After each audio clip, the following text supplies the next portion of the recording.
Ready whenever you are, my friend. We are actually from Grady's Field in Xenia, Ohio. It is game number 2 as the Scouts try to bounce back after a first game loss to the Richmond Jazz. Andrew Alex here alongside my broadcast partner Gabe Genovese.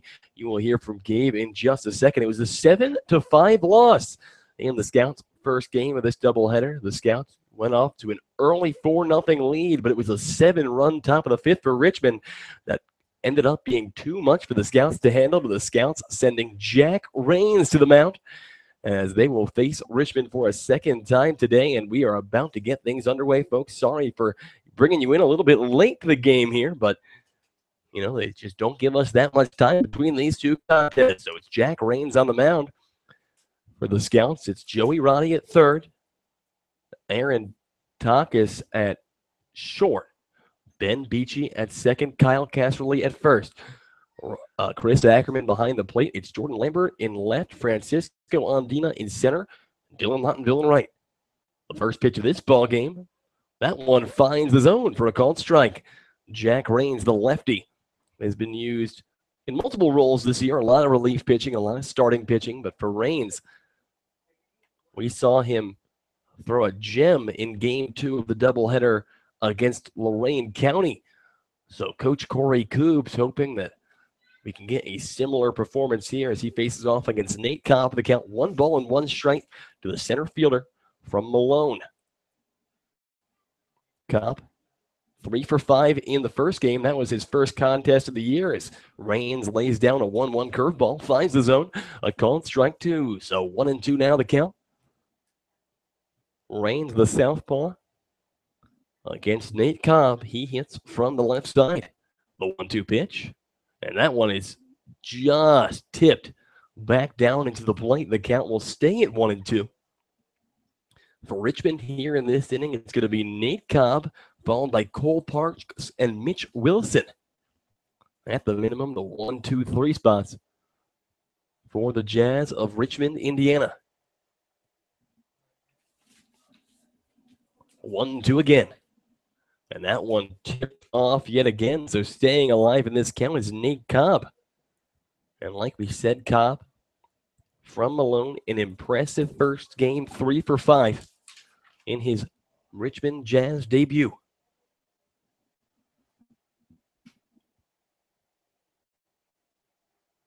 One and two coming here again. The pitch. That one is in there for a called strike 3. Jack Rains sits him down. A strikeout looking. And just as Caleb Bly did in the first game, a strikeout to get things going here for the Xenia Scouts starting pitcher. And now Cole Parks going to come to the plate. Parks, the left fielder from Bethune-Cookman, a .236 batter on the year.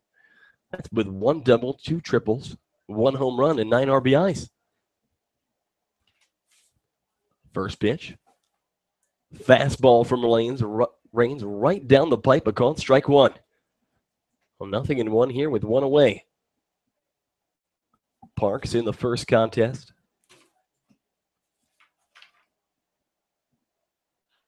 Hits one right back at Rains, and he's going to take it himself. Underhand Kyle Casserly at first in time for out number 2. So 2 up, 2 down. Mark it down as a 1-3 in your book.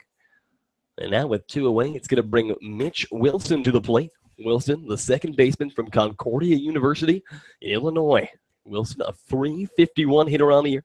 That's with 3 doubles, 1 home run, and 6 RBIs. He hits from the left side against the lefty Jack Rains. First pitch here. And showing bunt but pulling back is Mitch Wilson, but Rains delivers the curveball in the zone, a called strike 1. So Rains ahead in this count, 0-1 with 2 away. Joey Roddy playing a little bit in at third. Regular depth over at second and at short. The 0-1 pitch, and that one's hit in the air towards center field. Andina sees it, makes the grab in center for out number 3. So a 1-2-3 top of the first for Jack Rains. We have reached the middle of the first, still scoreless between the Scouts and the Richmond Jazz. Don't go anywhere, folks. We'll be right back. You are listening to Xenia Scouts Baseball on the Xenia Scouts Radio Network.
To the bottom of the first inning we go. Andrew Alex here alongside Gabe Genovese. A scoreless game in the bottom of the first, and we are happy to have you aboard with us here tonight. The pitcher for the Richmond Jazz tonight is Jordan Clark. And Gabe, what do we got on Jordan? A 2.57 ERA. He's 1-0 in 3 appearances for the Jazz. Opponents bat .212 against Clark as Beachy takes a strike.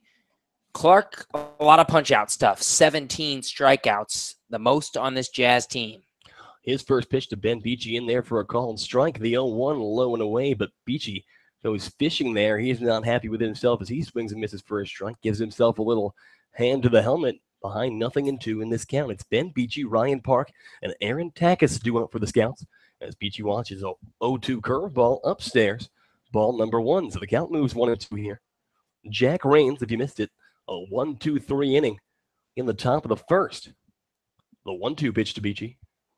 And that one is in there for a called strike 3. Ben Beachy goes down looking. Mark that one down as a backwards K in your books, folks, and now 1 away. So just as Jack Rains sent down Nate Cobb looking to lead things off in the top of the first, Jordan Clark punches out Ben Beachy to get a looking strikeout of his own. And now 1 away here for Ryan Park. Ryan Park, the catcher from Fullerton, California, the Point Loma Nazarene student. He watches first pitch upstairs, ball number 1. And if you're talking about fattening the batting average, Ryan Park has been doing just that recently as he takes a strike. Fastball on the outside part of the plate, evens up the count 1-1. Park now hitting .341. That's with 3 doubles and 7 RBIs. And breaking ball comes at the feet. 2 balls and 1 strike goes the count. Now Ryan Park awaits. And swing and a miss there. So that evens up the count 2-2. Y'all know that Ryan Park, a switch hitter, batting from the left side here against the righty as he hits one in the air deep to left field, but not deep enough. The left fielder comes under it and makes the grab, and that is out number 2. So 2 up, 2 down here. Now Aaron Takis to the plate. Aaron Takis, who was on the shelf a little bit with a little bit of a hamstring injury for the last couple of games, but he came back in style, notching a couple of hits, a couple of RBIs for the sophomore from Corinne University. And he bats here with 2 away in the bottom of the first. First pitch to Aaron Takis. That one fastball outside part of the plate. A called strike 1. No balls and a strike here with 2 away in the bottom of the first. The Jazz and the Xenia Scouts still scoreless. 0-1. Swing and a miss there. Coming inside was Jordan Clark. He went with the high fastball and tied up Aaron Takis, who now finds himself behind in this count, 0-2. Takis bats from the left side against the right-handed pitcher, the 0-2 pitch, and that one a fastball, but way high. The count moves 1-2. Takis hitting .280 on the season with 4 RBIs. The 1-2 pitch now. And that one is just off the plate, and the pitcher, Jordan Clark, took 1 step towards the Richmond Jazz dugout, thinking he might have had a second punch out there for out number 3, but no cigar, says the home plate umpire. The count is 2-2, but he got him on that one. Aaron Takis goes down looking for out number 3. A 1-2-3 inning for Jordan Clark and the Richmond Jazz in the bottom of the first. We have played 1 inning of baseball here at Grady's Field in beautiful Xenia, Ohio. The Scouts and the Richmond Jazz still scoreless. Don't go anywhere, folks. We'll be right back. You are listening to Xenia Scouts Baseball on the Xenia Scouts Radio Network.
We go into the second inning of baseball here. Andrew Alex alongside Gabe Genovese and Caden Owens at Grady's Field in beautiful Xenia, Ohio. The Scouts and the Richmond Jazz scoreless after one, and it's Jack Rains coming back out to the mound for his second inning of work here.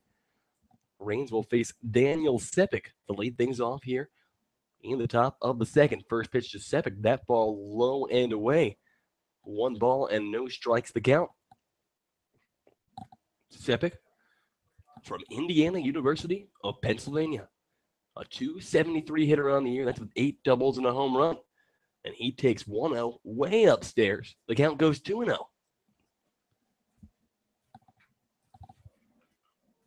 Sepik in the first contest, a 2 RBI double as part of that big top of the 5th inning for the Richmond Jazz. They put up 7 runs. And he watches on the outside. 3 pitches, 3 balls from Jack Rains here. And if you're Daniel Sepik, it'll be interesting to see if he has the green light to swing here or not. 3-0. That one does get across. The count moves 3 balls and 1 strike here with nobody out in the top of the second.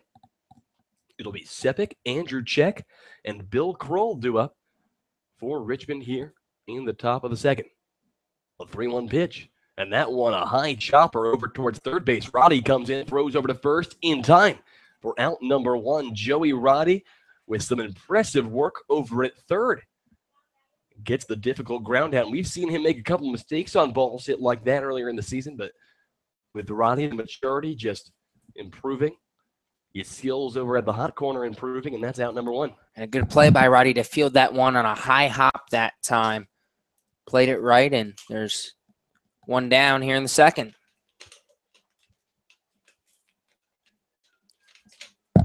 So Andrew Check takes first pitch into center field. A base hit. He'll have himself a single. So after 4 in a row retired, the Richmond Jazz notched their first hit of the game, and it's 1 on and 1 out now for the designated hitter, Bill Kroll. And if you look at the work that Andrew Check has done in these first couple of games, he has absolutely done some damage at the plate. So now Bill Kroll, the designated hitter, a 250 hitter on the year. That's with 3 doubles, 1 home run, and 9 RBIs. First pitch, and that one check swing. Did he go? Appeal says he did not. 1 ball and no strikes the count now. Bill Kroll from Canisius College. At Canisius this year, a 208 average with a home run and 8 RBIs. He waits the 1-0 now from Jack Rains. The 1-0. And that one, a chopper over towards Joey Roddy at third. He goes to second for 1. The throw to first for 2 will be in time. A 5-4-3 double play. And Jack Rains gets himself out of the inning unscathed. No runs on 1 hit. And nobody left aboard for Richmond in the top of the second. We have reached the middle of the second.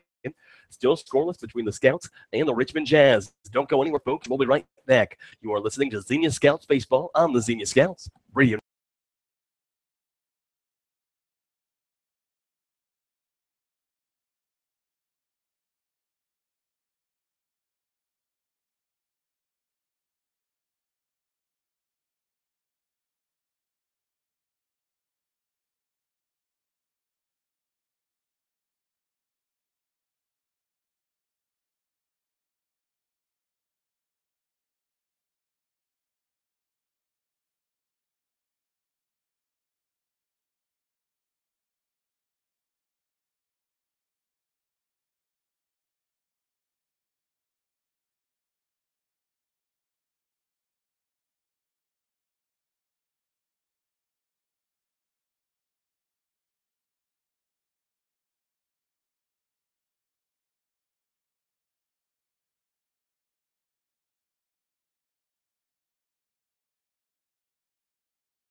Chris Ackerman to the plate. Behind in the count, 0-2 here. Andrew Alex and Gabe Genovese in the bottom of the second inning. The Scouts and the Richmond Jazz still scoreless. The 0-2 fastball on the outside. 1 ball and 2 strikes the count. Ackerman, a .222 hitter on the year with 12 walks. He fouls the 1-2 straight back into the screen. We're going to stay at 1-2. It's Ackerman, Casserly, and Jordan Lambert due up here in the home half for the Scouts. The pitcher, Jordan Clark, sent the Scouts down in order in the home half of the first. The 1-2 pitch there, way on the outside, taken there by Chris Ackerman. The count's going to even up at 2-2. Ack batting from the right side against the right-handed pitcher. And that pitch low and away, a fastball, a close one, but good take by Ack. So after falling behind in the count 0-2, Chris Ackerman has worked his way back into this one. The count goes full. 3 balls and 2 strikes with nobody out here in the second. And Chris hits that one high in the air towards right field. If it stays fair, it would be an extra base hit, but unfortunately that ball just dropping a couple feet to the right of the right field line. So if you're the pitcher, Jordan Clark, a sigh of relief, and we're going to do 3-2 all over again. And a good job by Ackerman to battle back in this count. Staying alive, being patient at the plate, and protecting when he needs to. 3 balls and 2 strikes here. Ackerman, the catcher from Howell, Michigan. And he watches low and away. Chris Ackerman draws his 13th walk of the season for the Xenia Scouts. And the catcher continues to get on base no matter how. So the leadoff man aboard for the Scouts, the first base runner of the game for Xenia. And Kyle Casserly will come to the plate here with 1 out and nobody out. Casserly, the first baseman from Wright State University by way of West Virginia. Kyle, a .220 hitter on the year, 3 doubles, 1 home run, 7 RBIs. First pitch curveball way on the inside. The count goes 1-0. We saw Cass absolutely let one rip the other day in Southern Ohio, his first home run of the year, and the Scouts are hoping that there's more to come. Fastball on 1-0 there. Up and away, 2 balls and no strikes the count to Kyle Casserly.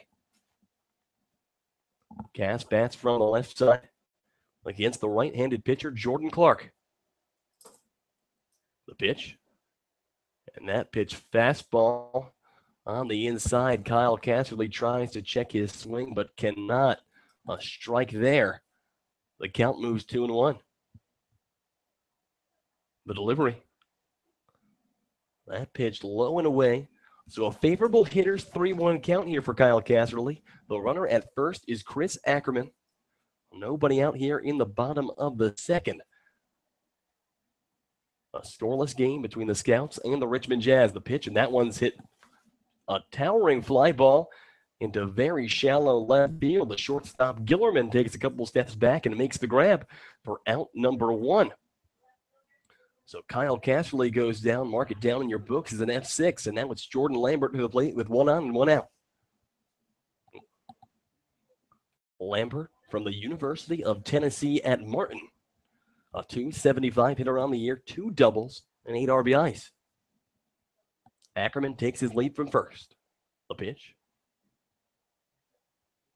Fastball finds the lower inside part of the zone. A ball at the knees there.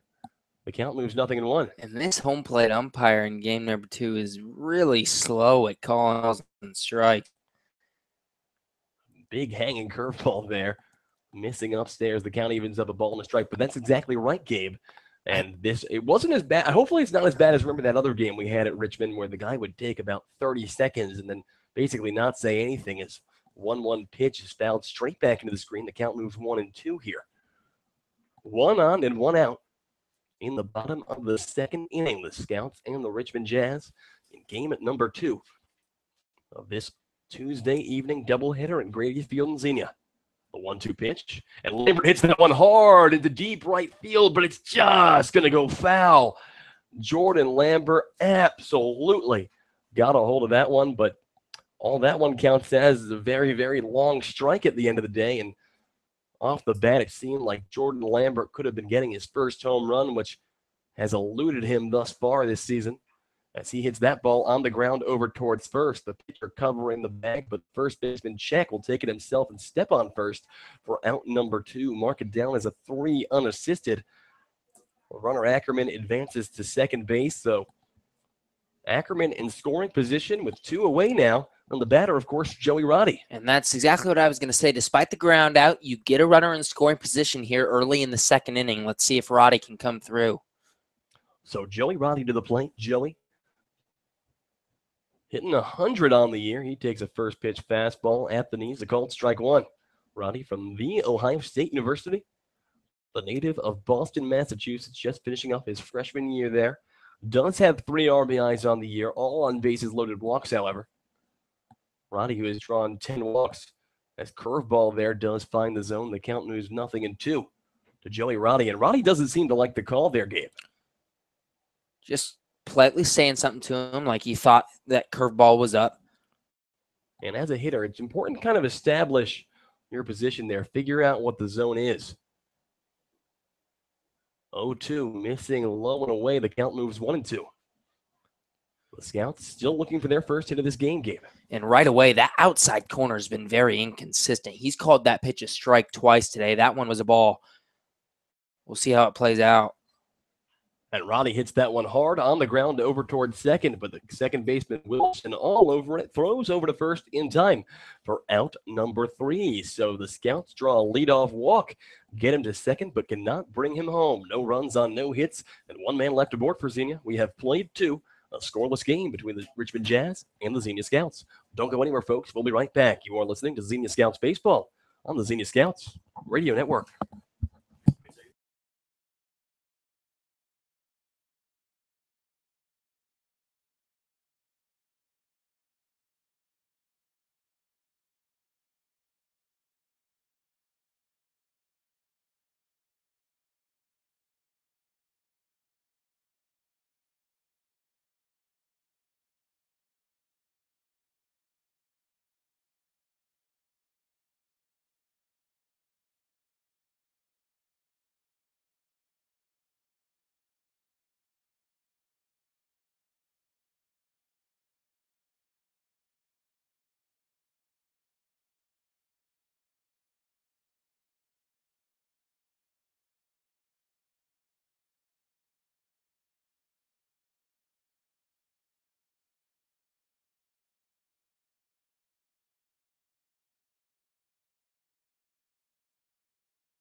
To the top of the third we go here. Andrew Alex now alongside Scouts closer / center fielder Caden Owens. Caden, glad to have you back in the booth, man. Thank you. Thanks for having me. It's been an interesting day up here, but interesting perspective. Yeah, fun to see what life is like on the other side, huh? Yeah, it is. So Jack Raines back out to the mound. His 3rd inning of work now. He'll face the bottom of the order here with Turnock, Gillerman, and Holden.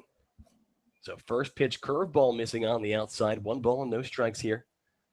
Josh Turnock from Eastern Illinois, a .233 hitter on the year with 4 RBIs. Raines delivers. And that one right down the pipe, a called strike. Good pitch there from Raines. It is. Jack's done the ball well this year for us. I'm excited to see what he has the rest of the year.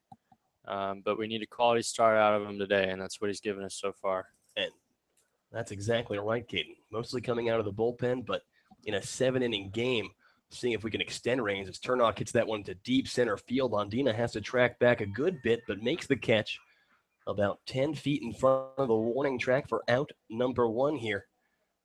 And a hard hit ball, but no problem there for Francisco Ondina out in center.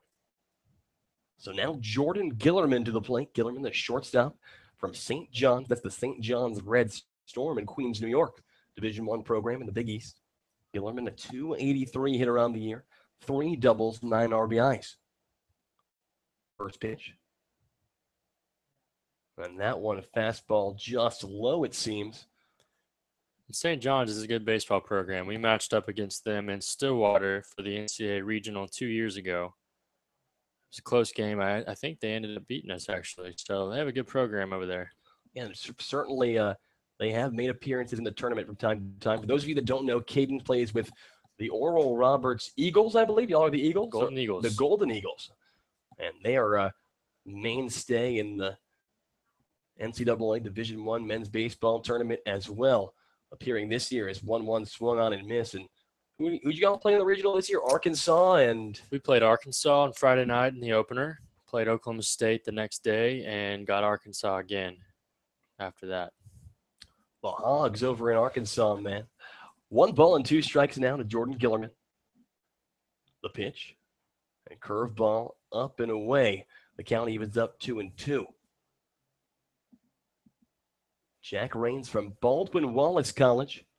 Baldwin Wallace located right on I-71 here in the great state of Ohio. Actually drove past it today on my way back from Cleveland for the Indians game last night. 2-2 pitch, and that one a curveball, and just getting a piece of it, fouling it right back into the box. Does Jordan Gillerman. He'll stay alive at 2-2.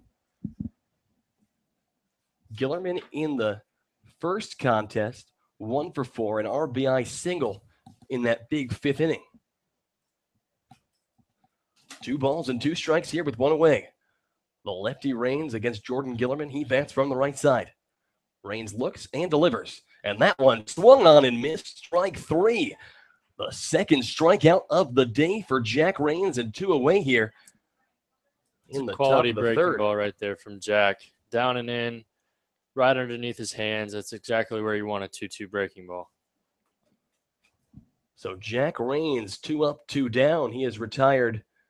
Well, he has faced the minimum thus far, allowing a single to Andrew Check, but backing it up with a 5-4-3 double play right afterwards. So now it's the 9-hitter, Jack Holden, to the plate. Holden from Eastern Illinois, the right fielder, a .256 hitter on the year, 1 home run, 4 RBIs. A ball and no strikes the count here with 2 away.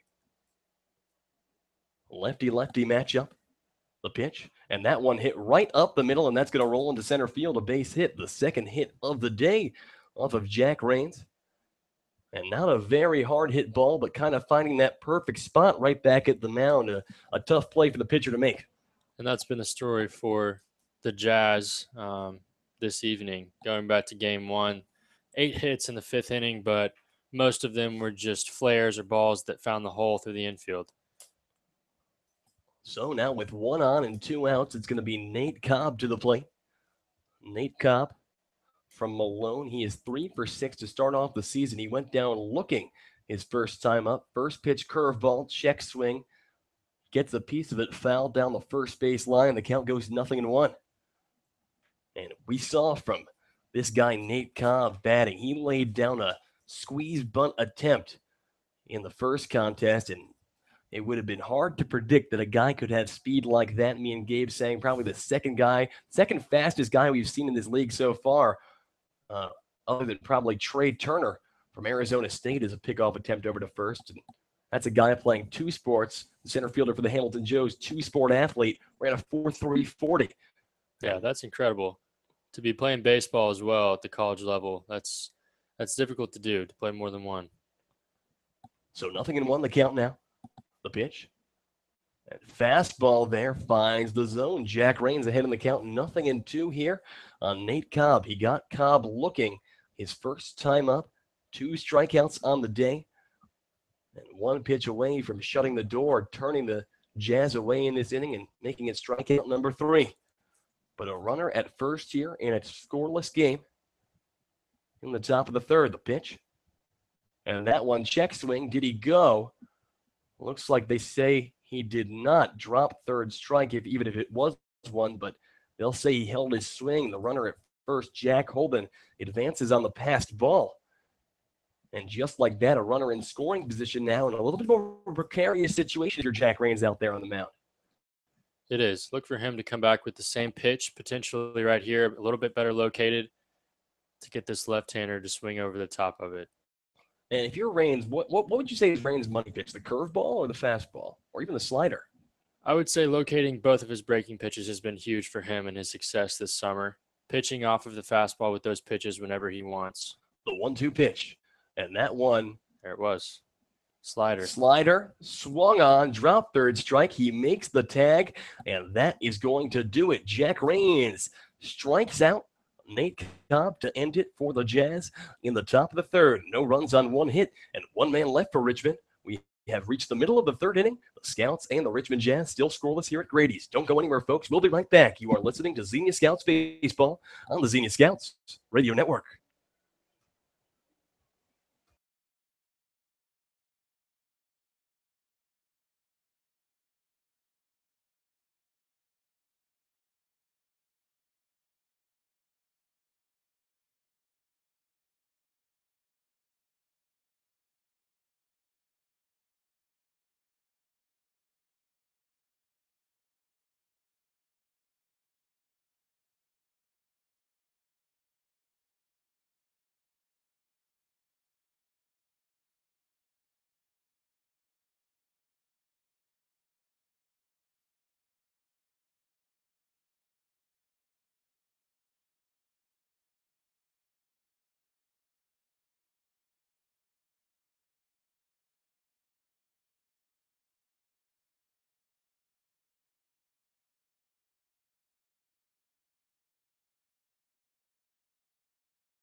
We're back here in the home half of the third inning. Andrew Alex alongside Caden Owens. The Scouts coming to the plate for the third time today. They have not managed a run yet off the starting pitcher, Jordan Clark, for the Richmond Jazz. First pitch to Dylan Lottonville. Ball on the outside. Check swing. Did he go? Appeal to the umpire in the field says, yes, he did go around. It was close. Yeah, very close. Lottonville, a 103 hitter on the year. A double and 2 RBIs. And fastball, chin music up and in. Evens the count of ball and a strike. I talked to Dylan before the first game of the doubleheader tonight, and he talked to me about changing his approach a little bit to try to drive the ball over the center fielder's head for the next few games. So we'll see if that approach works out for him tonight. He takes fastball outside part of the plate. A called strike two, so a ball and 2 strikes, but nobody out here in the home half of the third. And that pitch in there for a called strike 3. Fastball taken all the way by Lottonville. And I'm looking at you right now, Caden, and you don't like that call. That's borderline. Probably close enough to swing at, but from what I've seen this summer, umpires here give about a ball off the plate on both sides. Well, and that's exactly right. There's not much consistency from umpire to umpire as well. So now the 9-man Francisco Andina to the plate. He takes first pitch strike right down the pipe. Called strike 1. Andina, a 175 hitter on the year, but an on-base percentage of over 300. And that translates to a lot of runs, very valuable in that 9 spot. He hits the ball on the ground down the right field line, and that one's going to drop. Andina rounding first and heading for second. Come on. And he's going to get there standing. An RBI, or not an RBI, but a stand-up double for Francisco Andina. And like Dave Naw would say in the dugout, nobody no-hits the Scouts. That's right. So big spot there. And that production that we've had so far this year from Andina, can't question the value of it, especially coming from that 9 spot. And the batting average, still under 200, but with the walks, it's misleading. And for a league where we've seen pitchers who struggle to find the zone, the 5'8" Andina is a hard zone to find. Definitely. You can't base value off of batting average. So especially with him in the 9-hole there, flipping the order over for Beachy, who's been hot all summer. It's awesome to have Cisco there in the 9. Well, that's absolutely right. So Francisco Andina on second and back to the top of the order with Ben Beachy. Beachy takes first pitch low.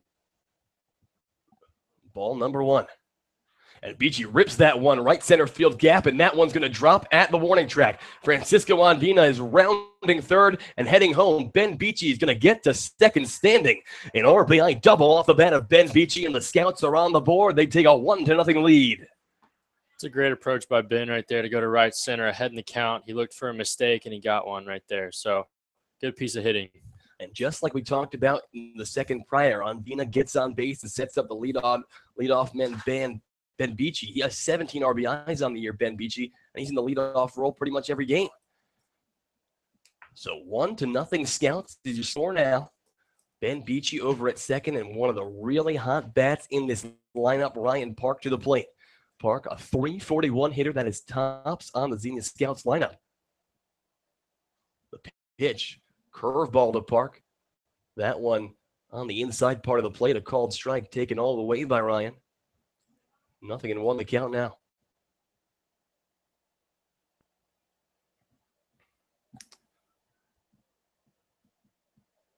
The 0-1 pitch.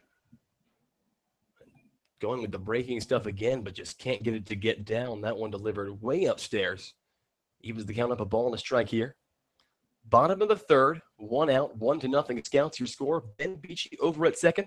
A ball and a strike to Ryan Park. The pitch, at fastball. And that one, like you said, the umpire is giving about a ball off the plate, and that might have been very borderline about a ball off the plate, but in there for a called strike too. That is about a ball off the plate, but as a hitter, you have to adjust if he consistently calls that pitch. Curveball on 1-2, taken upstairs. He was up the count 2-2. Ryan Park, very impressive performance. 3 for 3 in the first contest. A number of RBIs. 2-2 pitch, and that one way on the inside and ties up Ryan Park, but he gets bad on the ball, fouls it down the third baseline. 2 here. Park is a switch hitter, and I asked him if he was more comfortable swinging the bat right or left-handed, and definitely left was his answer. So 2 balls and 2 strikes now. And that one way up and way away. The count goes full. Good job here by Ryan Park, working his way back into this count, getting that pitch count up here for the starting pitcher, Jordan Clark. He's going to have to give him something to hit here. The 3-2 pitch, and that one is hit on the ground, but foul on the first base side. Ryan Park continues to protect the plate, continues to force Jordan Clark to keep going in this at-bat, as the Scouts trying to carry the momentum of a couple straight doubles from Francisco Andina and Ben Beachy. And ball 4 low and in, so Ryan Park takes his free 90 feet, and the Scouts have runners at first and second here with 1 out for Aaron Takas. It's great to see us continue the long and tough at-bats that we put up in Game 1 into Game 2. Let's see if we can get to the bullpen a little bit sooner this game. So Takas, his first time up, he went down looking. A .280 hitter on the year with 4 RBIs. Big performance in the first contest. Trying to keep that momentum going with runners at first and second and 1 out here. And that ball is going to get past the catcher, Turnbach, and both runners advance 90 feet. Ben Beachy takes a look about possibly heading home and trying to get 2 bags there, but ultimately it was Xenia Scouts manager Bubba Cates over there at third base, giving him the hold-up sign. But both runners advance into scoring position here. A long fly ball from Takas, or even a couple of different situations on the infield. An out could still bring in 1 more run. The 1-0 pitch to Takas, and that one's hit over towards second base. The second baseman bobbles the ball, throws over to first. Ooh, in time. Ross Yoder does not like the call. Bubba Cates doesn't either. Big argument there. And we both saw that, all 3 of us. Now Gabe's back in the room. And y'all should see Gabe's face right now. He's got a big, wide open mouth saying, is that better or worse than the I mean, Gabe doesn't have a headset on right now, but I think we can all say that's on foul ball double territory right there. That he was pretty safe. But regardless, folks, the run comes home. That's important. That's right. The run comes home. It's 2-0 Scouts now. Ryan Park advances to third. A bad call, certainly, over at first base. So now 2 away, and Chris Ackerman with the opportunity here. And that's what moving up 90 feet will do for you right there on the pass ball. And that's exactly right, taking advantage of that opportunity. So first pitch to Ackerman, low and away. 1 ball and no strikes here. It's 2 outs, should only be 1. But the Scouts with a 2-0 lead here, as Ackerman takes way on the inside that time. 2 pitches, 2 balls, both low. Different parts of the plate, but Ackerman, who walked his first time up, ahead in the count 2-0, and he hits that one on the ground over towards short. The shortstop, Gillerman, throws over to first. A long extension from the first baseman, Andrew Check, but he gets the ball. And that is out number 3. The Scouts with 2 runs on 2 hits and 1 man left aboard in the home half of the third. We have played 3 innings of baseball. Xenia leads Richmond by a score of 2-0. Gabe Genovese is going to bring you the middle innings here, the 4th and the 5th. Gabe, no one's going to stay on for one more, too. Don't go anywhere, folks. We'll be right back. You are listening to Xenia Scouts Baseball on the Xenia Scouts Radio Network.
To the top half of the 4th inning we go here at Grady's Field. A 2-0 lead for the Xenia Scouts over the Richmond Jazz as Jack Rains still on the mound for the Scouts. Delivers a strike to Cole Parks on the inside half of the plate. Parks, the righty, steps up 0 for 1 here in game number 2 of the doubleheader. He grounded out 2 Rains in the first inning. Now the 0-1, fouled back behind the plate, no balls and 2 strikes.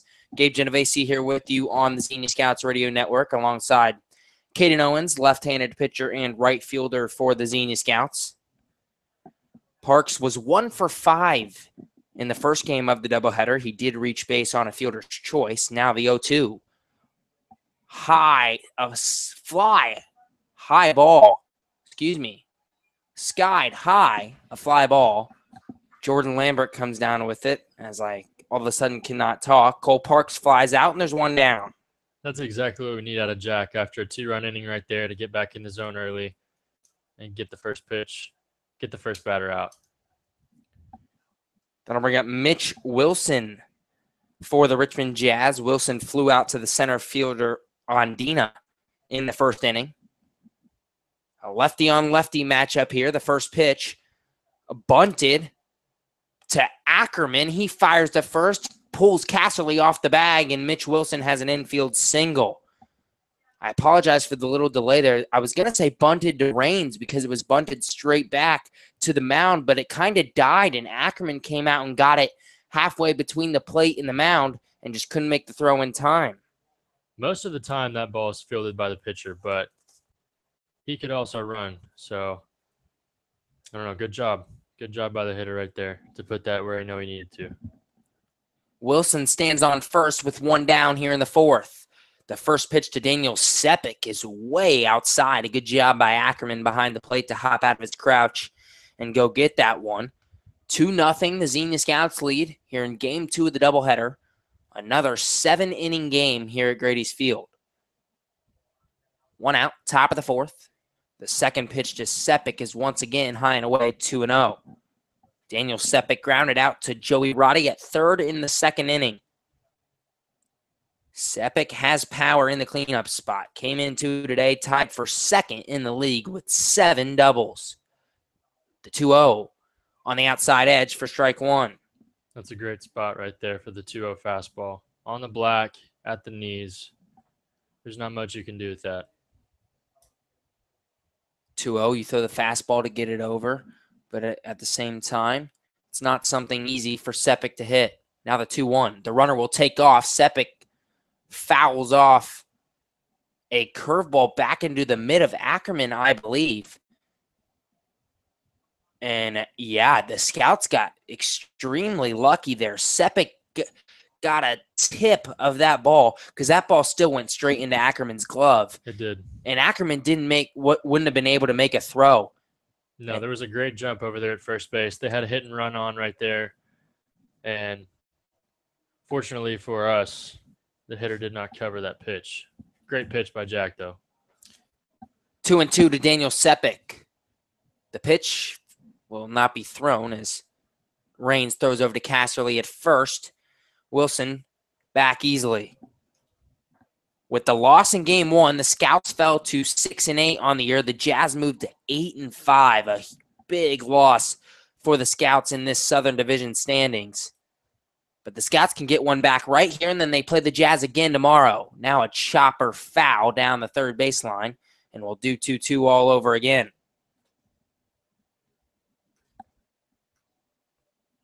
And look for Jack to stay away from this guy right here. Hopefully get a rollover ground ball to short or third and roll a double play. Raines a deep breath, now back on the rubber.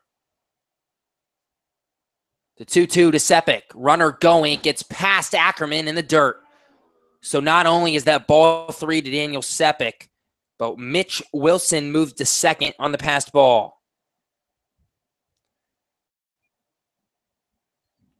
Raines very frustrated with himself as he comes and gets the ball from Ackerman. And now Chris Ackerman's going to go out and talk to Jack Raines as they might have got crossed up a little there. They could have gotten crossed up. I wouldn't have been surprised if a slider was the call. But major difference, definitely, with the guy moving up 90 feet and then also the count moving from 2-2 to 3-2. That opens up the hitter to be much more aggressive on this 3-2 pitch. So would you rather give Sepik first base with a walk or give him something to hit? I wouldn't mind him walking right here. A left-on-left matchup plus the double plays in order. The 3-2, a curveball looped into left center field. That ball is going to roll all the way to the wall. Mitch Wilson will score. Sepik's going to head for third. The throw from Takis is late, and he's in there with a triple. Daniel Sepik with his first triple of the year, an RBI triple, and it's 2-1 Scouts here in the fourth.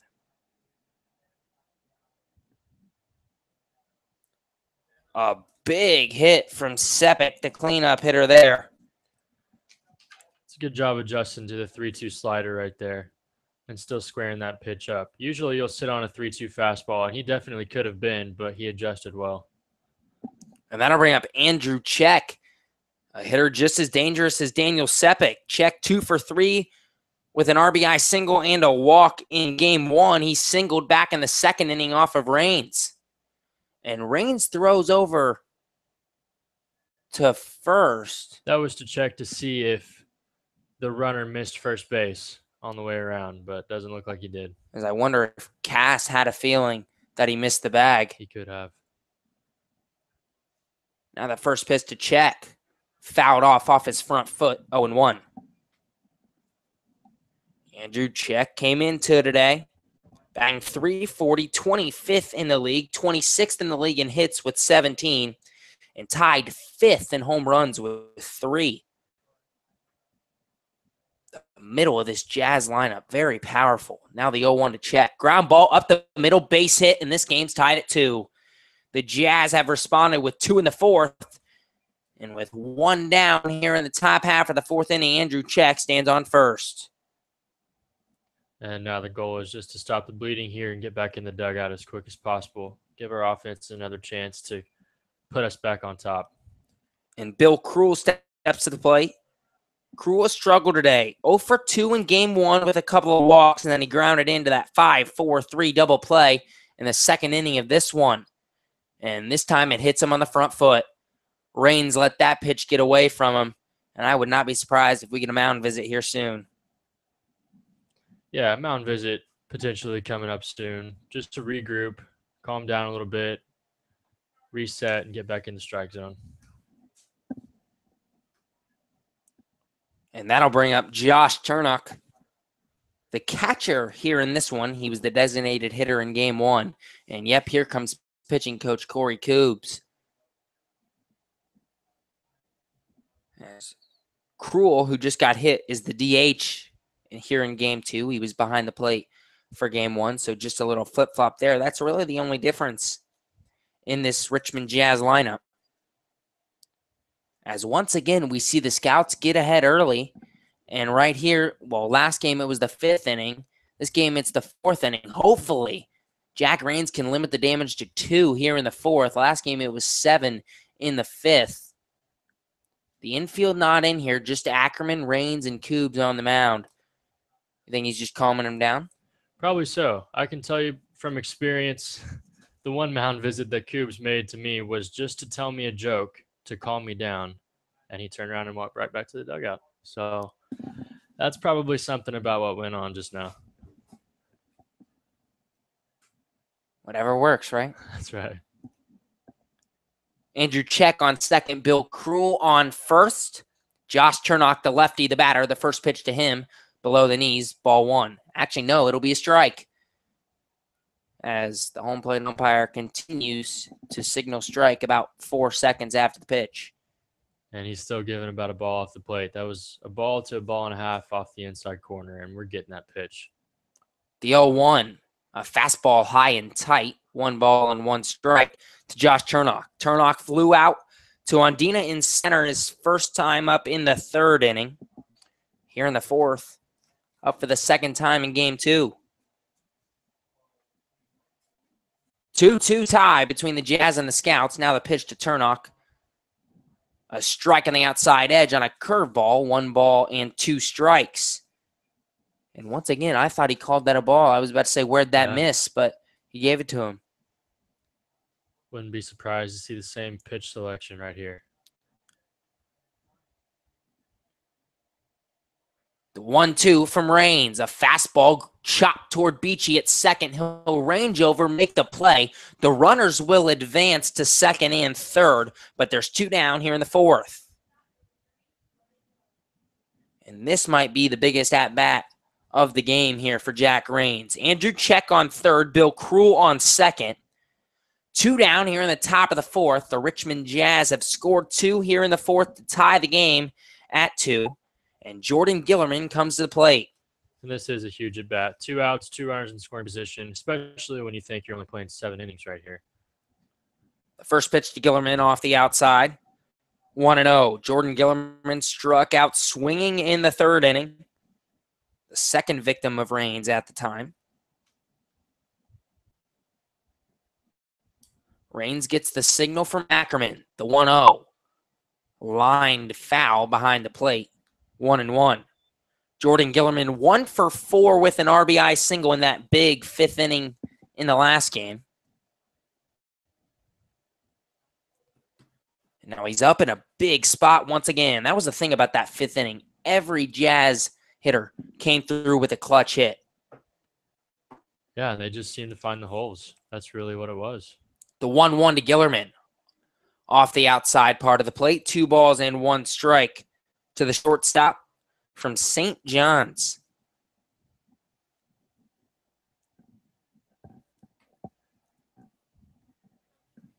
A 2-2 tie here in the 4th. 2 on, 2 out for Jordan Gillerman of the Jazz. Jack Raines pitching for the Scouts. The 2-1 pitch skied high in the air. This ball is going to be Beachy's, and he came in and made the grab on the mound. Oh, my, that was scary if you're a Scouts fan. Jack Raines knew it was up there, but he was already in front of the mound after the pitch, and he wanted no part of it.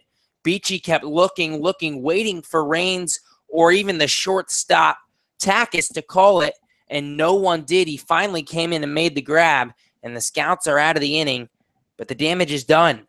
The Jazz get 2 here in the top of the 4th, And we're deadlocked at 2, heading to the home half of the 4th inning. You're listening to Xenia Scouts Baseball on the Xenia Scouts Radio Network.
To the bottom of the 4th we go here at Grady's Field. A 2-2 tie between the Scouts and the Jazz as Kyle Casserly leads off the inning for the Scouts. And he'll ground out the first pitch to Mitch Wilson at second.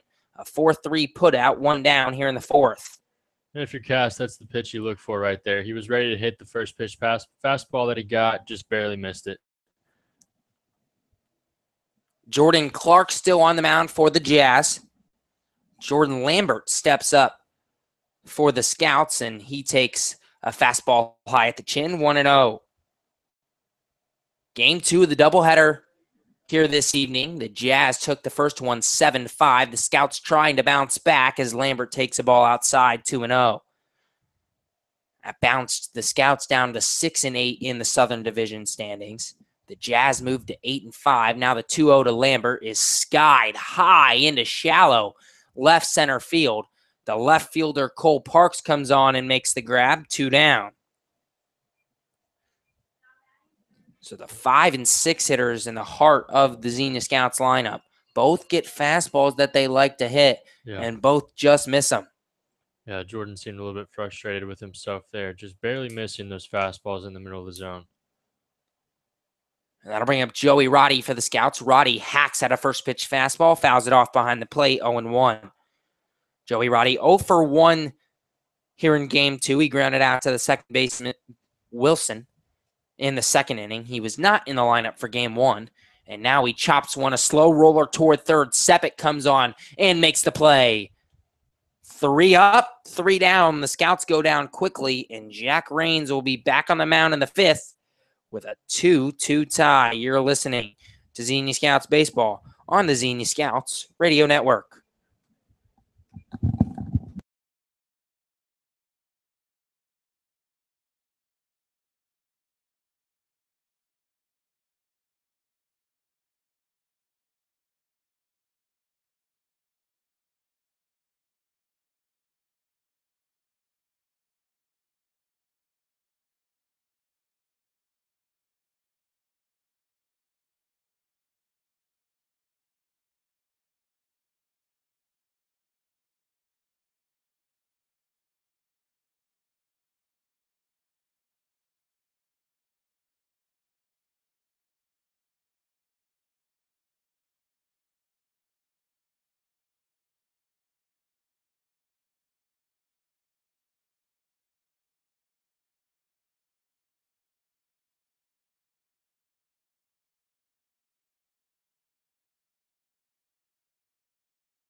A 2-2 tie headed to the top of the 5th here at Grady's Field. As the Xenia Scouts got 2 in the bottom of the third, the Richmond Jazz answered with 2 in the fourth. And now the first batter, Jack Holden, pops out to Takis on 1 pitch at short. 1 down here in the fifth.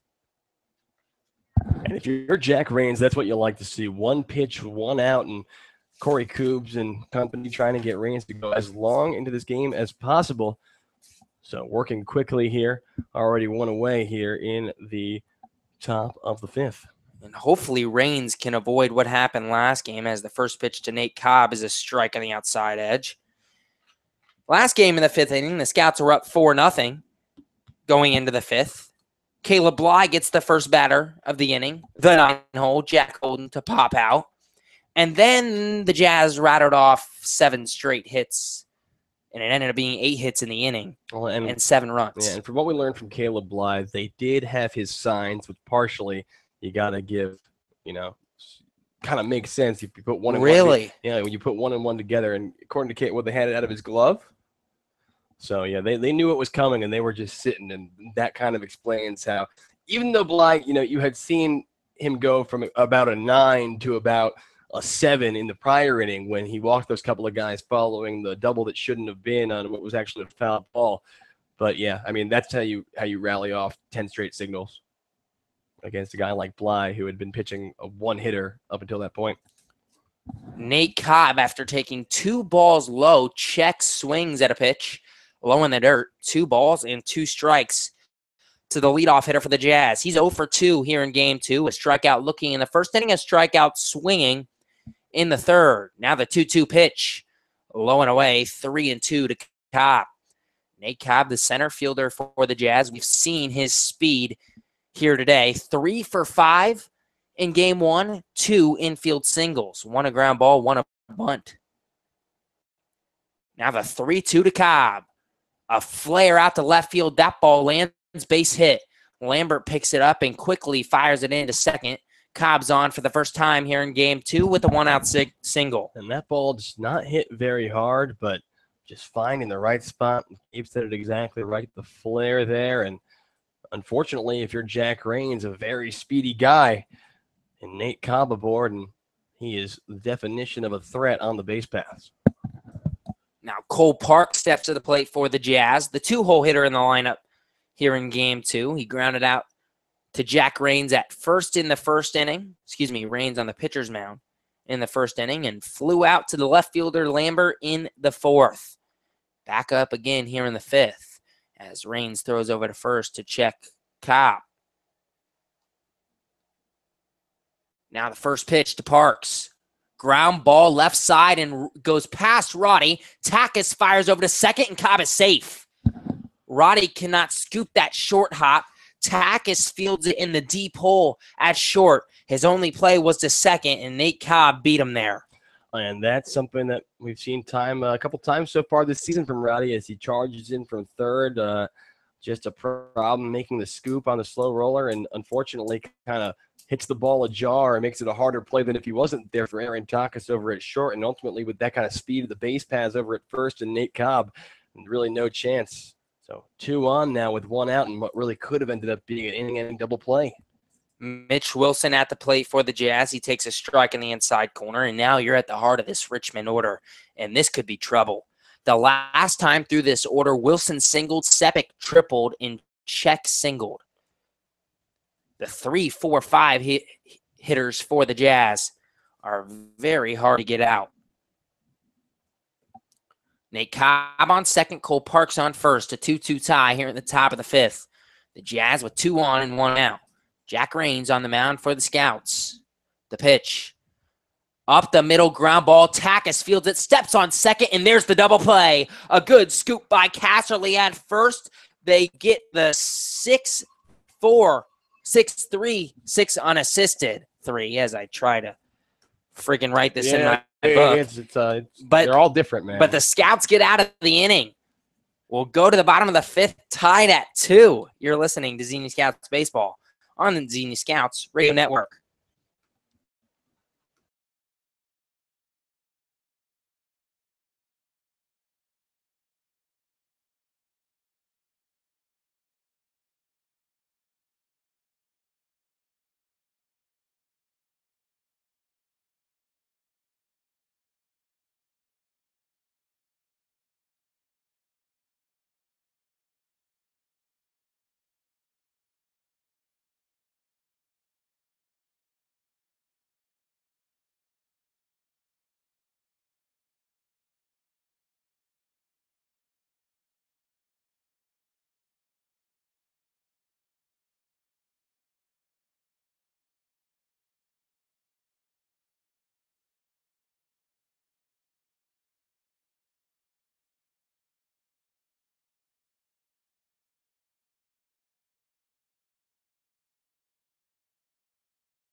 A 2-2 tie between the Richmond Jazz and the Xenia Scouts as we head to the home half of the fifth inning.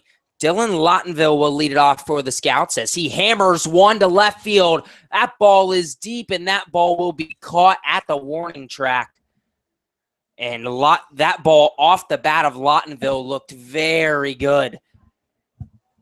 Everybody here in the press box, Andrew Alex to my left, Caden Owens behind us as he joined us for the middle innings of this one. Thought that ball was out of here. Yeah, that's super, super tough. And, Dylan Lawtonville, who's just, he's been doing a good job. He's been hitting balls really hard, but just can't break that, can't get past that first home run that has eluded him so far. And, it just feels so bad for him out there because it's not like he's doing the wrong thing. He's got that big uppercut swing. He just hasn't been able to put one out yet. It's unfortunate. The first pitch to Andina was a strike at the knees. That one catches the outside edge.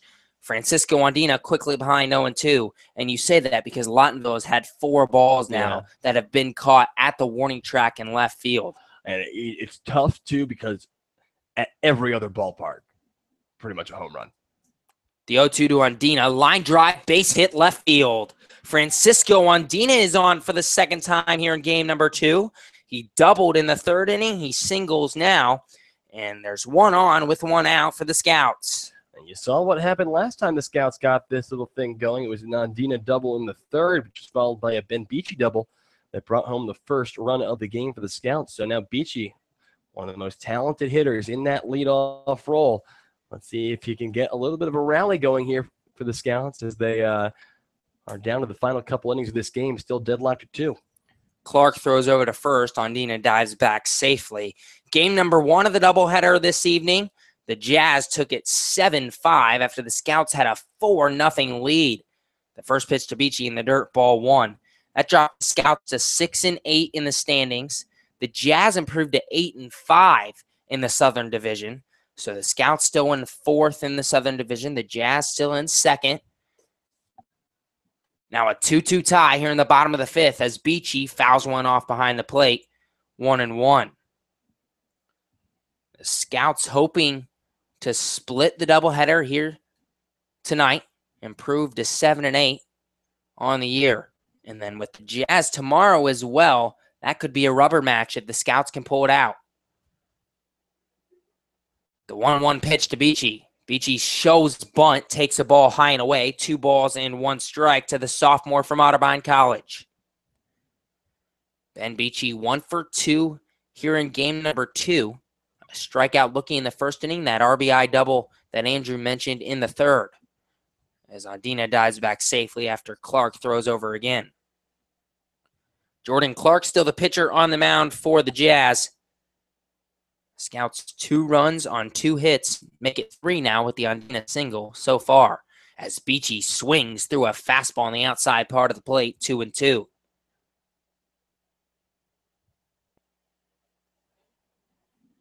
Francisco Andina on first, a 2-2 tie here in the bottom of the 5th. Now the 2-2 pitch to Beachy. A swing and a miss on a fastball high. Ben Beachy strikes out for the second time here today, and that'll bring up Ryan Park. And Beachy does not look pleased there.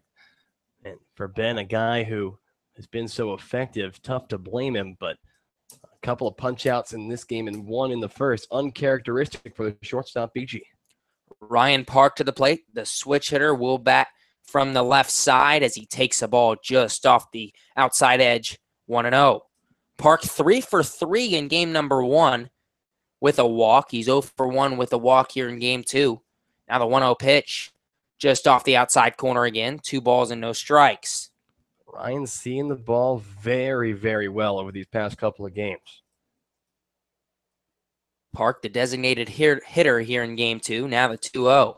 Low in the dirt. 3 balls and no strikes to Ryan Park. Park, of course, behind the plate in game 1. Chris Ackerman steps behind the plate here for game 2 as Park moves to the designated hitter role. 1 on, 2 out. Here in the bottom of the 5th, Park takes a ball low. He walks for the second time in this game, the third time today, and there's runners on second and first with 2 down here for Aaron Takis. And if I'm a coach over at Point Loma Nazarene looking at the Great Lakes League website right now, you got to love what you're seeing from Ryan Park. Not just his ability to hit the ball so far this season, but his ability to draw walks, get on base, so important. Ryan Park with Point Loma Nazarene only played in 10 games, was 1 for 12 at the plate, so getting a lot of at-bats here this summer and making it pay off. The first pitch to Aaron Takis catches the outside part of the zone, 0-1. A 2-2 tie between the Jazz and the Scouts here in the bottom of the 5th. In game number 2 of a doubleheader, reminder, we're only playing 7 innings here today as Takis takes the ball low. Takis 0 for 2 here in game number 2. He did get the RBI on the ground out in the 3rd inning, which he quite frankly beat out on a ground ball to second. Bubba Cates came out to argue after the call, and now he'll high foul ball into foul territory. The catch made by Daniel Sepik. So despite getting 2 runners on, the Scouts can't bring anybody home. Tied at 2 heading to the 6th. Andrew Alex will have the play-by-play for you the rest of the way. You're listening to Xenia Scouts Baseball on the Xenia Scouts Radio Network.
Inning number 6 of 7 here at Grady's Field in Xenia, Ohio. The Scouts and the Richmond Jazz are all locked up at 2. And it's Jack Rains back out to the hill for inning number 6. He'll face Daniel Set, Andrew Check, and Bill Kroll. For the Richmond Jazz, first pitch, curveball, fouled down the third base line. 0-1 the count now. Sepik on the day, 1 for 2. He has done his damage, though. An RBI triple. Back in the 4th inning, brought home run at number 1 of 2 for the boys from Richmond, Indiana.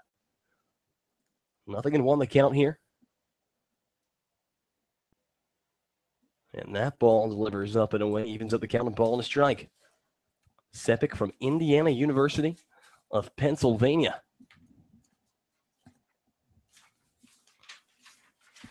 He bats from the right side against the southpaw Jack Rains. The 1-1 pitch is low and away. Daniel Sepik with the Crimson Hawks of Indiana University.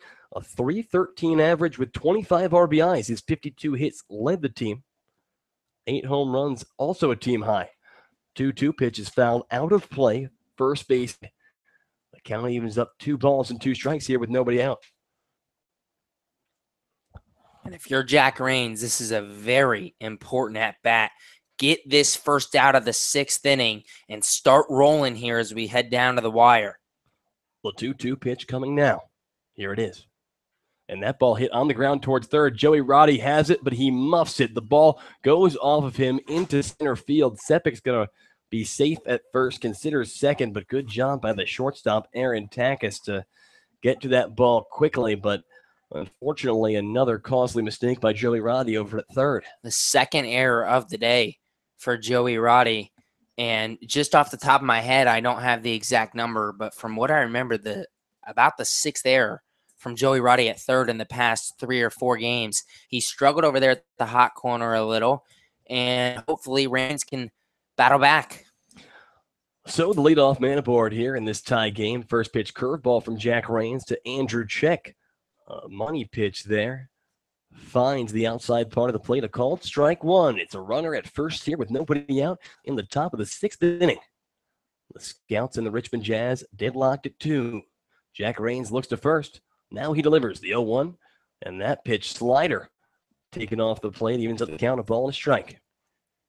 And I like the pitch selection thus far from Jack Rains. Off speed to Check and trying to paint that outside corner. Andrew Check, he's also gotten his hits on Jack Rains so far today as he takes a big hack there, swing and a miss. 2 for 2 on the day coming in. Well, again, on the day is in the second game of this doubleheader here against Jack Rains. A single in the second and an RBI single in the fourth. So 2 for 2 is this big first baseman who came into the game batting at .358. But a ball and 2 strikes the count. The pitch and swung on and missed strike 3. And will they say that he got a piece of it? They will say he did not. So I'll mark that down as a K. Drop third strike, but the runner at first makes it a non-issue. That is strikeout number 4 of the day for Jack Rains. And that is out number 1 here in the top of the 6th inning. Now Bill Kroll to the plate. Kroll, his first time up, grounded into a 5-4-3 double play. Hit by a pitch his second time to the plate, so call him 0 for 1 on the day. And he grounds first pitch down the third base line, foul territory. 0-1 goes the count. Kroll from Canisius University in the great state of Illinois, a .250 hitter with 3 doubles, a home run, and 9 RBIs coming into this contest. 0-1 the count here. Kroll bats from the right side against the southpaw Rains. The pitch, an 0-1. That one comes on the inside, says our home plate umpire. 1 ball and 1 strike. With 1 away, moves the count. Kroll with the Golden Griffins of Canisius College, a .208 average, 2 doubles, 1 home run, and 8 RBIs this past spring. Breaking ball that time, delivers low. So Rains now behind in the count, 2-1. I'm curious to see what Jack Rains comes back with here. Behind in the count, but you do not want to give Kroll anything to hit. 2 balls and a strike now. Here's the pitch. And that one fastball just on the outside part of the plate in there for a called strike. Good pitch location there by Jack Rains, and the count evens up 2 balls and 2 strikes with 1 out here. Kroll, the guy who hit into the double play last time, another of a similar nature, would be all on the money. They go to second, get the tag. The throw to first is in time. Wow. Well timed. A F or a 4 unassisted to 3. Double play ends the inning. And Jack Rains gets the double play ball that I said literally 0.2 of a second before that he desperately needed. The ground ball over second. The second baseman, Beachy, makes the tag on the runner down the baseline and throws to the first baseman, Kyle Casserly, in time to get the twin killing. So no runs on no hits and nobody left aboard for the Richmond Jazz in the top half. We have reached the middle of the 6th inning. The Richmond Jazz and the Xenia Scouts all tied up at 2. Don't go anywhere, folks. We'll be right back. You are listening to Xenia Scouts Baseball on the Xenia Scouts Radio Network.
We head to the home half of the 6th inning. The Scouts and the Richmond Jazz all tied up at 2. Chris Ackerman to the plate. He hacks at first pitch.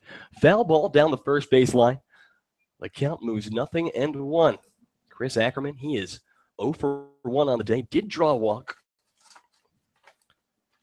His 13th walk of the season. That was back in the 2nd. Curveball hit on the ground over towards the shortstop. Gillerman, he picks it up, throws over to first on the money. Out number 1. So 1 up, 1 down now.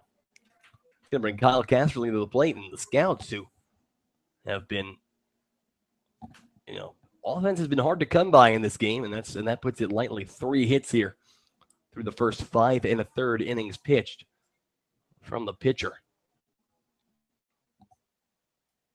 So now it's Kyle Casterly stepping in. Casterly, first pitch, up and in, ball 1. And you would like to see Cass rope one somewhere right now. The middle of the lineup here for the Scouts in the 6th. If they can get one, then it would all come down to the top of the 7th. Cass takes that one in there for a called strike. So a ball and a strike to count here. Casterly is 0 for 2 on the day, a fly out and a ground out. In his 2 trips to the plate, 1-1 pitch. And that one comes, it looks like that just clips the inside part of the plate for a called strike. Like Caden said, the home plate umpire pretty much giving anything within 1 ball to each side of the plate, basically, as that pitch low and away. So if it's a ball outside the zone, it's a strike. Which, I mean, it just mind boggles me. Like, it's clearly off the plate. We've seen at least 5 pitches clearly off the plate called strikes. 2-2 pitches hit on the ground, slow roller back towards the pitcher. The pitcher picks it up, throws back to first, and it's going to get away from the first baseman. It rolls into right field. Casterly rounds first. He's heading for second. He'll get there standing. So Kyle Casterly gets what probably should be ruled as an infield hit with an error on the throw from the pitcher. Now, and here's why I think that, Gabe, because the ball was hit so weird, right back at the pitcher. A short chopper just dies with like weird spin. The pitcher just couldn't get there in time. And there's no guarantee that that throw would have gotten there to beat Casterly. I mean, it had a pretty good chance, no question. But a bad throw there allows him to advance to second. The Scouts had the go-ahead run in scoring position with 1 out here in the bottom of the 6th. Jordan Lambert to the plate now. First pitch to Lambert. He takes that one outside, ball 1. It's Casterly at second here with 1 away in the bottom of the 6th. We are all tied up at 2. And that pitch to Lambert comes low and in there for a called strike. And just like Gabe was talking about seconds before, it looks like they're actually saying the count's 0-2 now. So I can't speak to that. But 0-2 pitch here. And that one comes way inside, almost gets a piece of Lambert, but apparently it does not. The count moves a ball and 2 strikes. And we'll see what Lambert can do here. Big spot for Jordan. And they're not going to give Cass the hit. So I'm wrong as Lambert fouls that one. Big swing there from Jordan Lambert. Fouls it straight back into the screen. The count's going to stay at 1-2. I don't know what Jordan Clark was thinking, but that was a fastball about belt high on the inside part of the plate. That's the 3rd time Lambert has missed that pitch today. That's a good pitch. The 1-2 pitch again, and that one a curveball hit on the ground, slow roller over towards short. The shortstop Gillerman gets it, throws over to first, and it'll just beat Jordan Lambert. Kyle Casterly advances over to third. But a tough one there if you're Jordan Lambert, because that play developed so slowly. And he really had a chance to beat that out.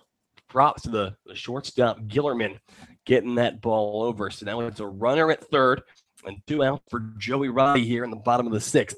Roddy takes a big hack at first pitch, swung on and missed. Strike number 1.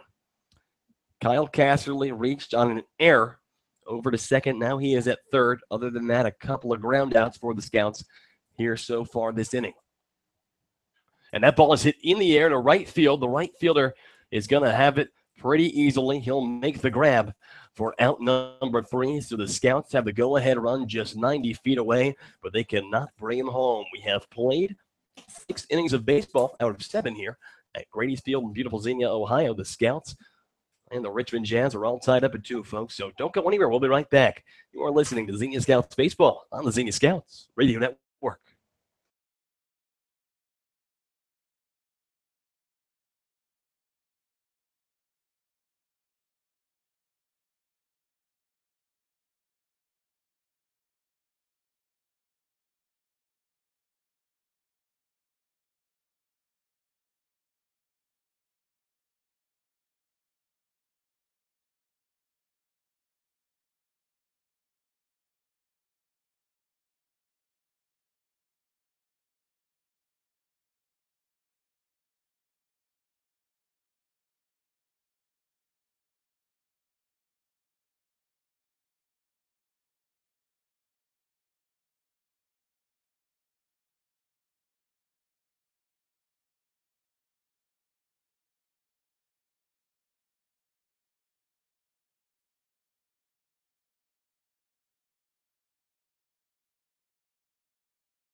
We go to the top of the 7th inning now here at Grady's Field in Xenia. The Scouts and the Richmond Jazz are all tied up at 2. It's Andrew Alex and Gabe Genovese. Caden Owens somewhere in this press box, but it's Jack Rains back out to the mound for his 7th inning. First pitch fastball. That one finds the zone, a called strike 1. The batter is Josh Turmock. 0-1 the count. Here it is. And that one, a ground ball over towards first. Casserly takes it. Shuffle pass over to the pitcher. Rains. He steps on the bag before the runner can get there. Out number 1. Mark it down as a 3-1. And a great play there by Casserly to get to the ball. Even more impressive by Rains to hustle over there and cover the bag. And a beautiful shovel pass from Kyle Casserly. It was like a quarterback shovel passing to his running back. He led him perfectly, and Rains was able to run right to the bag. That was a very pretty play, I must say. But now it's one away, and Jordan Gillerman to the plate. Gillerman is hitless on the day thus far. 0 for 2. A strikeout and a flyout. First pitch to him taken on the outside. A ball and no strikes. It's Gillerman and then Jack Holden awaiting on deck here. The 8 and 9 spots in this order for the Richmond Jazz. Curveball there on the inside. 2 balls and no strikes now. And if you're Jack Rains, you really have to focus in and get these last 2 batters because the top of the order for the Jazz is so dangerous. Get the last 2, and hopefully you can win it in the bottom of the 7th. The 2-0 pitch, and that one hit straight back. And maybe Caden left because maybe he felt a calling, Maybe he's out there. 2 balls and 1 strike now as that one's fouled straight back into the screen. We could certainly use Caden in a situation like this. I could not state that enough. He has done tremendous work for us out of the bullpen thus far this season. Still yet to allow an earned run. 2 balls and a strike, the count to Gillerman. The pitch from Rains, and that one's hit high in the air and deep to left center field. The left fielder is going back, and that ball is going to bounce at the track and go over the wall. Call it a ground rule double for Jordan Gillerman. And almost maybe better that it was a ground rule double because that could have been a triple. That was going to be my point. That ball was hit deep to the deepest part of the park. So the Rains got lucky in 2 ways. 1, if that ball is hit anywhere else in the park, that's a home run. 2, if that ball somehow stays in, Gillerman easily has a triple. And if any of the throws from Ondina in the outfield or Takis, the cutoff, is bad, he's coming around to score with his speed. And you're exactly right. And we saw that just the other day at Licking County. First pitch curveball on the inside, ball 1. The batter, Jack Holden. Holden is 1 for 2 on the day, a single back in the 3rd. He also flew out to short his last time up. Holden, a .256 hitter on the year. He has 1 home run, 4 RBIs. The go-ahead run at second here with 1 out in the top of the 7th. The final inning of baseball here at Grady's Field in Xenia. And the 1-0 pitch hit foul on the ground over towards third. And Kyle Casserly almost thinking if that ball stayed fair, that would have been a very, I would say probably a positive result there for the Scouts. But unfortunately, just 1 ball, 1 strike here. A strikeout would be pivotal here. Anything to keep the runner in place, pivotal, but you just got to get the out. Anything in the gap will likely score Jordan Gillerman over in second. As looks like heading out to the bullpen. See a couple numbers as the pitch there from Rains way on the outside. Good job there by the catcher, Chris Ackerman, behind the plate to shuffle over and get the block. Prevent the ball from going to the backstop in the fray 90 feet. So 2 balls and a strike here with 1 away. The runner at second, Jordan Gillerman, the game tied up at 2. Jack Rains looks and delivers. And that pitch comes on the inside, a close pitch, but they call that one as a little bit too inside. The count moves 3 balls and a strike.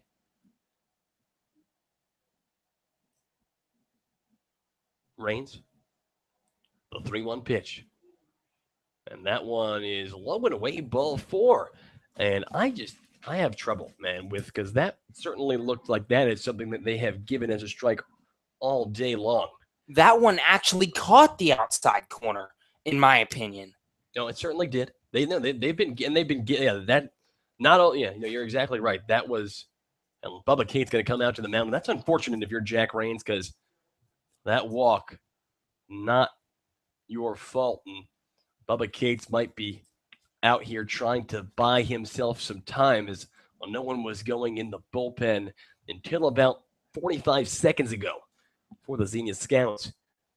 And so the entire infield coming in and having a word with Coach Cates. It's runners at first and second here with one out in the final inning of play here, the top of the seventh. Ball game is all tied up at 2. Jack Rains, an impressive performance on the mound so far today. His 7th inning of work.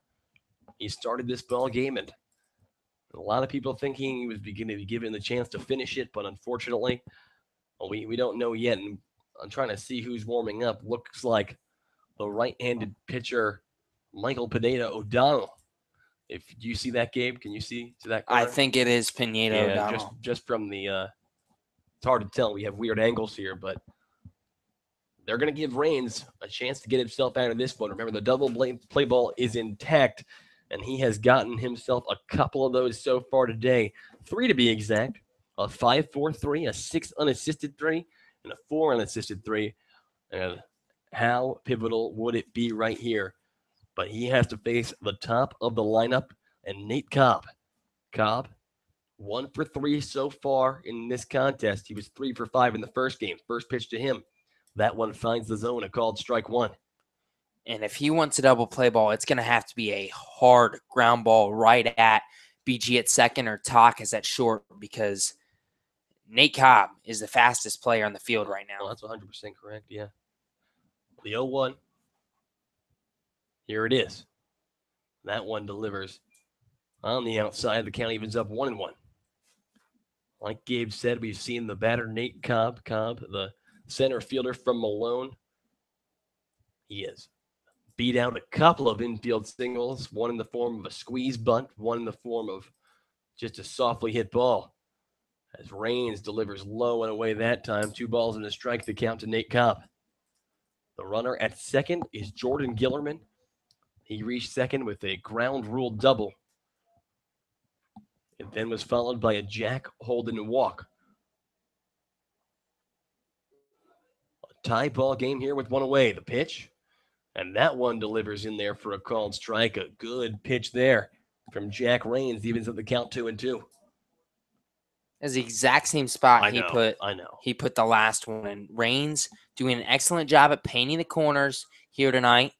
And honestly, the biggest pitch of his night right here to Nate Cobb. That's exactly right. 2 balls and 2 strikes. Here's the pitch. It's swung on and missed strike 3. Jack Rains gets strikeout number 5, and it could not have come at a bigger time. Now 2 away, and he simply has to retire Cole Parks. And that will sit the Richmond Jazz out in the top of the 7th. But it's runners at first and second here and 2 outs. The runners will go on any ball hit because of the 2 outs. A tie ball game here in the final inning of regulation. First pitch to Parks. That pitch delivers low and away. 1 ball, no strikes to count. Parks is 1 for 3 on the day. A .236 hitter on the young season. The 1-0 pitch. And that ball is hit a slow roller on the ground to Kyle Catherley. He'll take it himself, step on the bag, and that is out number 3. A little trouble brewing in the top of the 7th for Jack Rains, but he gets out of it unscathed. No runs on 1 hit and 2 men left aboard. The Scouts will have a chance to walk it off in the bottom of the 7th, folks, and you don't want to miss it. Don't go anywhere, folks. We'll be right back. You are listening to Xenia Scouts Baseball on the Xenia Scouts Radio Network.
The bottom of the 7th inning here at Grady's Field in Xenia. We're all tied up at 2, and Dylan Lottenville to the plate. First pitch.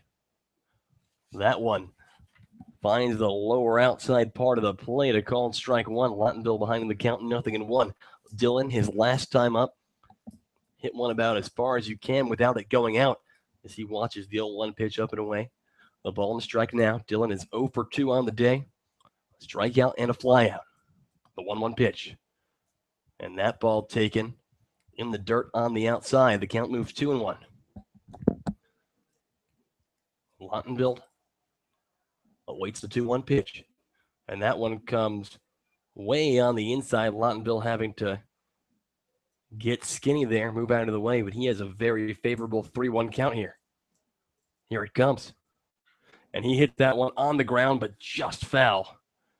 The count moves 3-2. And he got his fastball right down the middle. The only pitch he would have swung at there. And he hit that ball hard, but it was about half a foot foul. The 3-2 pitch. Swung on and missed. Strike 3. One away here now in the home half of the 7th. And Lottenville just walks back like, I don't know what to do. He can't buy a hit lately. Yeah, it's a big uppercut swing there, and unfortunate after going up ahead in the count, 3 balls and 1 strike. But now with 1 away, it's Francisco Andina to the plate. The last time he came to the plate a single, the time before that a double. First pitch to Andina, upstairs, ball 1. Frank scored the first run of this ball game. Came oh so close to scoring the second. And with Ben Beachy awaiting with the top of the order, certainly something you want, but the 1-0 pitch finds the zone. Evens the count up, a ball and a strike. Andina's been seeing the ball well today. 2 line drive hits. The double down the line and the single to left field. Let's see if he can come through again here. Jordan Clark delivers. Low and in. The count moves 2 balls and a strike. Jordan Clark has gone all 7 innings of this ball game.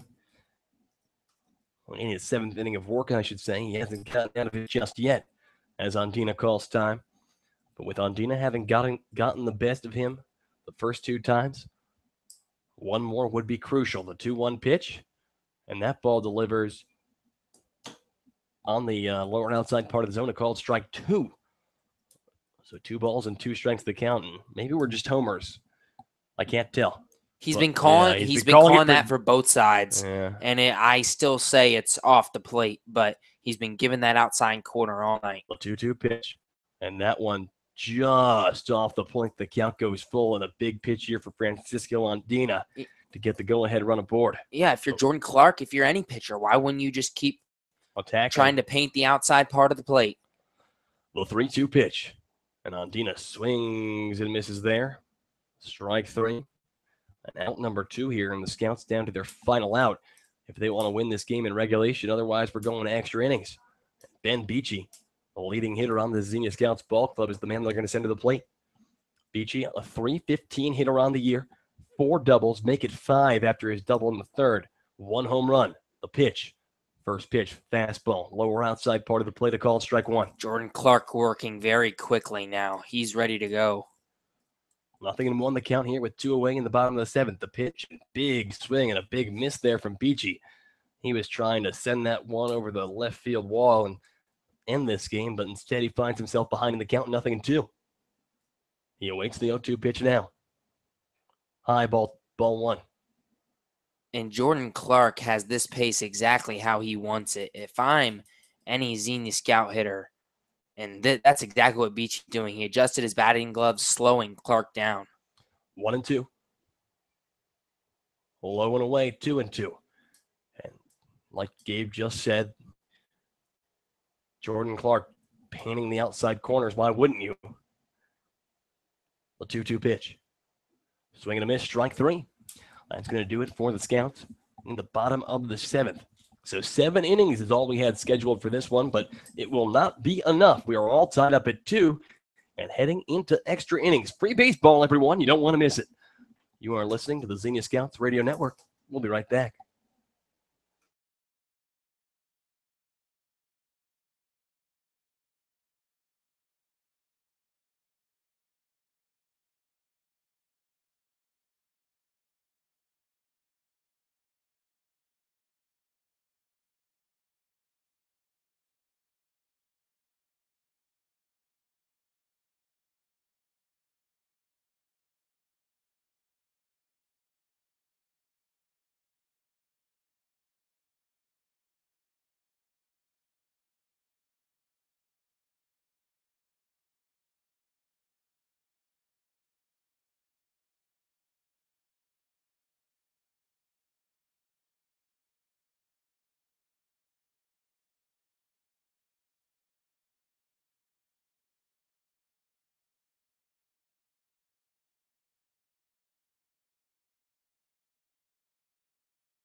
Spring baseball in Grady's Field here at Xenia, and Jack Rains will be out to the mound to pitch his 8th inning of work. Rains is 94 pitches deep into this ball game that he started. He has allowed 2 runs over 7 innings of baseball, and he will face the heart of the order for the Richmond Jazz. First pitch. That one delivers low and away. The batter, Mitch Wilson. Wilson's 1 for 3 on the day. A single came around to score 1 of the 2 runs back in the 4th. A ball, no strikes the count to the .351 hitter from Concordia, Illinois. The 1-0. And that one's a chopper over towards second. Beachy's got it. Throws over to first in time at 1. Exactly what you were looking for if you're Jack Rains. A 2-pitch out, and hopefully you can now get through the 2 most dangerous hitters in this Richmond Jazz lineup. So make it 98 pitches as Jack Rains prepares to face Daniel Sepik. Sepik has reached base twice today. An RBI triple in the 4th. He reached on an error in the 6th. He hits from the right side against the southpaw, Jack Rains. Here's the pitch. First pitch in the zone, a called strike. A good job there, recognizing that the umpire's calling a little bit on the inside and a little bit on the outside, so Rains just painting that inside part of the plate. Nothing in 1 the count with 1 away. Here it comes. And Rains goes low and away that time, missing. Evens up the count, 1 ball, 1 strike. Sepik, 273 coming into this game. 8 doubles, 1 home run, 15 RBIs. Make it 16 RBIs and a triple as well. And big swing and a miss there from Sepik. Rains finds himself ahead in the count, 1-2. And from here, sadly, we couldn't tell if that was a changeup or a fastball, but he swung It almost, right I through that, think it was changeup. and that was right down the middle. A ball and 2 strikes the count. A tie ball game here in extras. The pitch. And breaking ball goes upstairs, but on the outside. He was up to count 2-2. Jack Rains had ice in his veins back in the 7th after allowing a ground rule double with 1 away. Finds a way to put a 0 on the board anyway, the 2-2 pitch. And that one swung on and missed. Strike 3. Jack Rains gets Daniel Sepik swinging. And now 2 away here in his 8th inning of work. And let me tell you, Gabe, he is now north of the century mark in pitches. Still being efficient, though. Still being controlled and hitting his spots, most importantly. Get this last out, and hopefully he doesn't have to come back out for 9th. And against Andrew Check here, who's 2 for 3 on the day.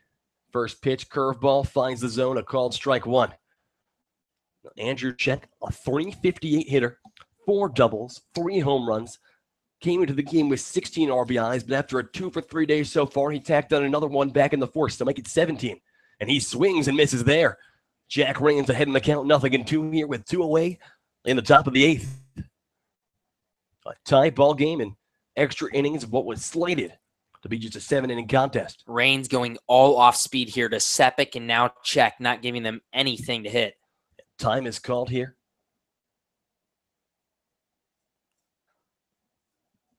The most dangerous hitter in this Richmond Jazz lineup. Behind in the count, 0-2 to Jack Rains. Rains delivers, and that one, slider on the outside part of the plate. The count moves 1 ball and 2 strikes. And I wouldn't waste another pitch if I'm Jack Rains. Still throw your breaking ball or your changeup, but try to find the zone with it or make it close enough that Check feels like he has to swing. I wouldn't throw in the dirt again. The pitch, and that one taken just upstairs. The count moves 2 balls and 2 strikes, and the visual here is almost crazy. Jack Rains, who's a small guy with a lot of pack in the punch nonetheless, versus the 6'5", north of 200-pound mammoth. And that curveball just taken low. The count moves full. 3 balls and 2 strikes here with 2 away in the top of the 7th. And now I'm very curious to see what Raines comes with, because a free pass wouldn't be the worst thing. Well, it would certainly not be the worst thing in the world. You don't want to give this guy something that he can just crush, because he certainly will. The 3-2 pitch. Swinging and a miss. Strike 3. Jack Raines gets him.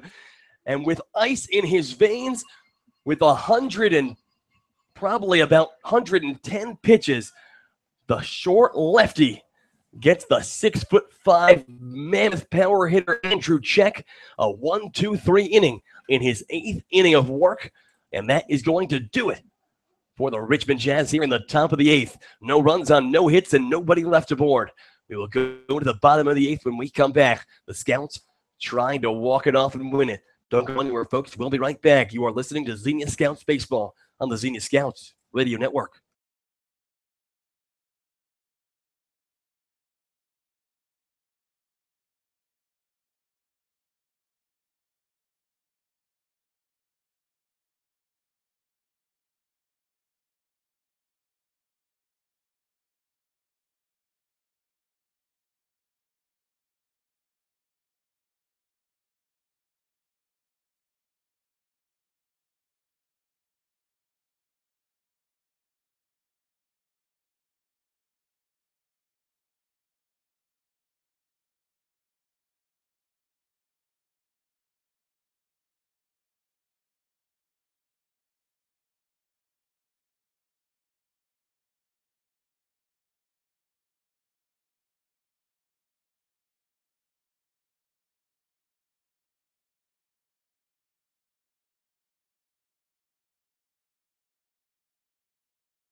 The bottom of the 8th inning. The Scouts and the Richmond Jazz are all tied up at 2.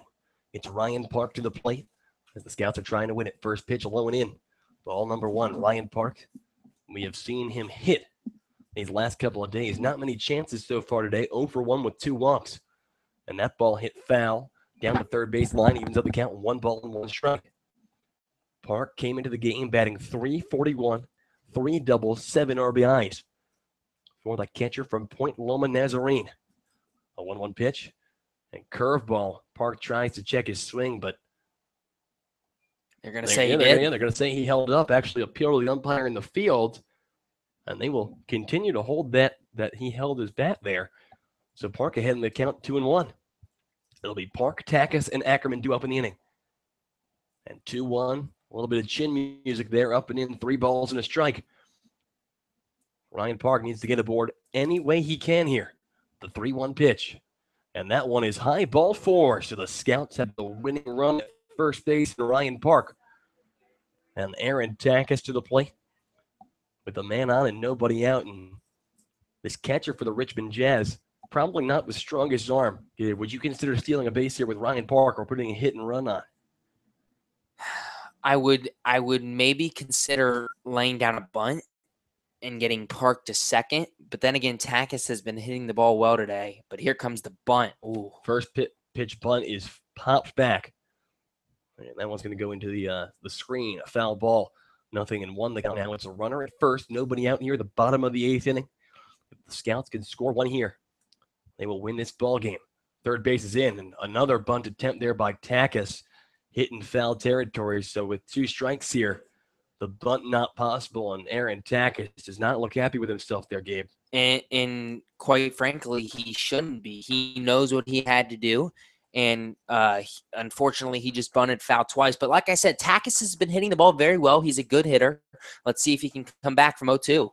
0-2 the count here. Here's the pitch.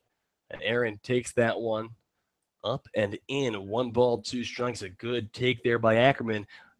A good pitch there by Jordan Clark, who's also pitching deep into this contest at this point.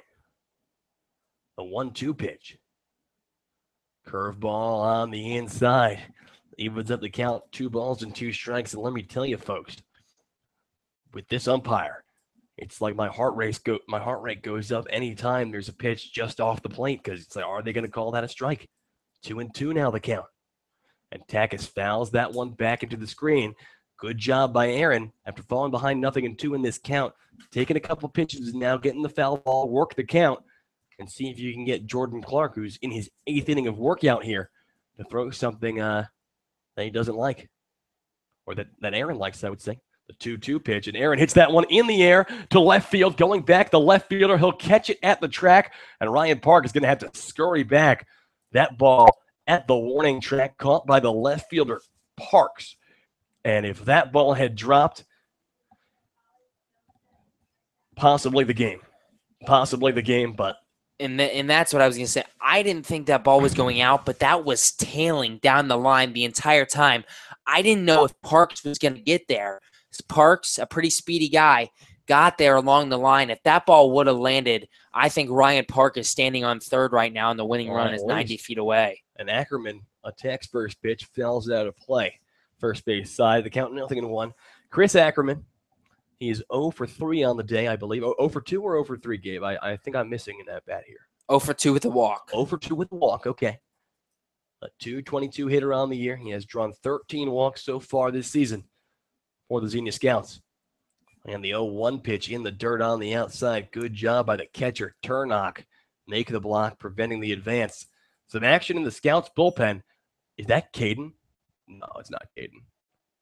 What hand is the glove in? I think it's still Michael Pineda-O'Donnell. Oh, still Michael Pineda-O'Donnell. Okay, the 1-1 pitch. Low and away. That would be a heroic performance if Caden came out after, being in the booth for the first 6 or 7 innings of the contest. But I don't think that's in the cards for him tonight. 2 balls and a strike. 1 away here. And that pitch delivers low and away. Check swing by Chris Ackerman, and a good one. He's able to hold off, and he finds himself ahead in the count. 3 balls and a strike with 1 away, and a runner at first here in the bottom of the 8th. If you're Ackerman, you have to be looking for your pitch right down the middle here. The 3-1 delivery. And that one is upstairs, ball 4. Chris Ackerman draws the walk, and the go-ahead run moves over to second base with Kyle Casserly coming to the plate. And it'll be interesting to see how long Richmond is willing to leave this guy, Jordan Clark. They've had action in the bullpen for a while. We cannot see who it is. There is some netting in front of that bullpen. But they've had a couple pitchers going for an inning or so. First pitch to Kyle Casserly. That one's hit on the ground back towards the pitcher. The throw to second goes over the glove of the second baseman. Ryan Parks rounding third and heading home. The throw home will not be in time. An RBI single off the bat of Kyle Casserly, and the Scouts are going to take this one in. A ball hit right back at the pitcher, and what looked like it could have been a 1-4-3 double play. A rushed throw from the pitcher, Jordan Clark, sails over the head of the second baseman into center field, and Ryan Park had it all the way, and it might have taken an extra inning here in beautiful Xenia, Ohio, but the Scouts are able to take this one home, and good thing for it, because what a heroic pitching performance tonight from Jack Rains gave.